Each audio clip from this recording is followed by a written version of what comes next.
예, 여러분들 오늘 그 개인회생 개인 파산을 진행하셔가지고 학자금 대출은 어떻게 되는지에 대해서 지금 설명드리려고 하거든요. 요새 그 여러분들 무슨 코로나나 뭐 경기 침체로 인해서 학생들이 학자금 대출 다 받죠.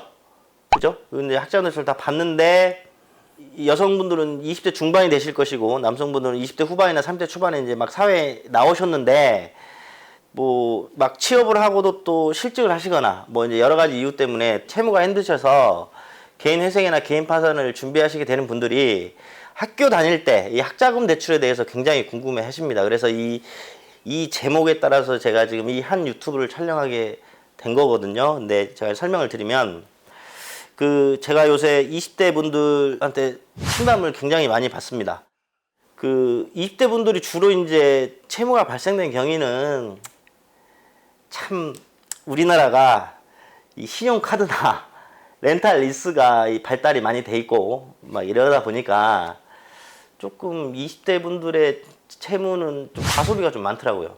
학생 시절에 뭐 여행을 막 해외여행을 막 가거나 학생 신분에도 뭐 자동차를 렌탈 리스로 이렇게 해서 이제 채무가 많아지시는데 물론 이제 열심히 살았지만 뭐 생활비나 이런 것 때문에 순수하게 이제 채무를 진 20대도 많지만 상당수가 좀 많이 할부라든지 이런 뭐 고가의 옷 같은 거 등등 사치품으로 채무가 많은데 여튼 그런 채무 및 학교 다닐 때 이제 대부분 학자금 대출을 받기 때문에 여기에 대해서 저한테 질문을 많이 하시길래 제가 좀 정리 좀 해드리려고 해요.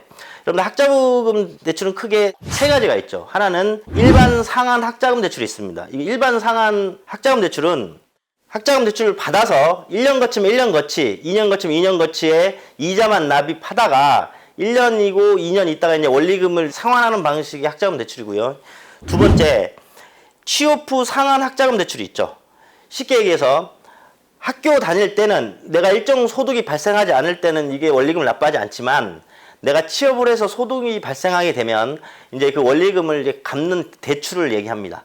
그리고 세 번째는 뭐 농어촌 뭐 특별 학자금 있는데 이건 뭐 별로 중요하지 않은 거니까 이거 빼고 일단 두 가지에서 보면 이제 개인 파산하고 개인 회생에서 차이가 나요. 개인 파산하고 개인 회생에서. 여러분들 방금 전에 말씀드린 두 가지 종류 중에서 일반 상환 학자금 대출은 개인 회생이나 개인 파산 둘 다 됩니다. 그러니까 학자금 대출을 받았는데 뭐 1년 거치, 2년 거치 이자만 내다가 바로 원리금을 이렇게 상환하는 방식의 학자금 대출은 개인 파산이나 개인 회생이 다 됩니다. 근데 이제 문제가 되는 게 취업 후 상환 학자금 대출. 이게 이제 인터넷 보면 된다 안 된다 뭐 된다 안 된다 유튜브 보면 이런 게 많잖아요. 근데 이거를 제가 정확하게 오늘 말씀드리면 여러분들 그 채무자 회생 및 파산에 관한 법률 제 566조 9에 보면 개인 파산에 면책되지 않는 채권이라고 딱 기재되어 있는 게 뭐냐면 자 채무자 회생 및 파산에 관한 법률 566조 9호입니다. 보면 취업 후 학자금 상환 특별법에 따른 취업 후 상환 학자금 대출 원리금은 개인 파산에서 면책 판결을 받더라도 면책되지 않아요. 갚으셔야 돼요.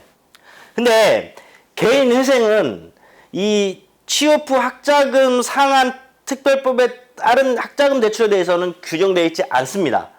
그 말인즉 개인 회생을 통해서 면책이 되는 거예요. 자, 그럼 이제 마지막으로 다시 이제 정리해 드릴게요.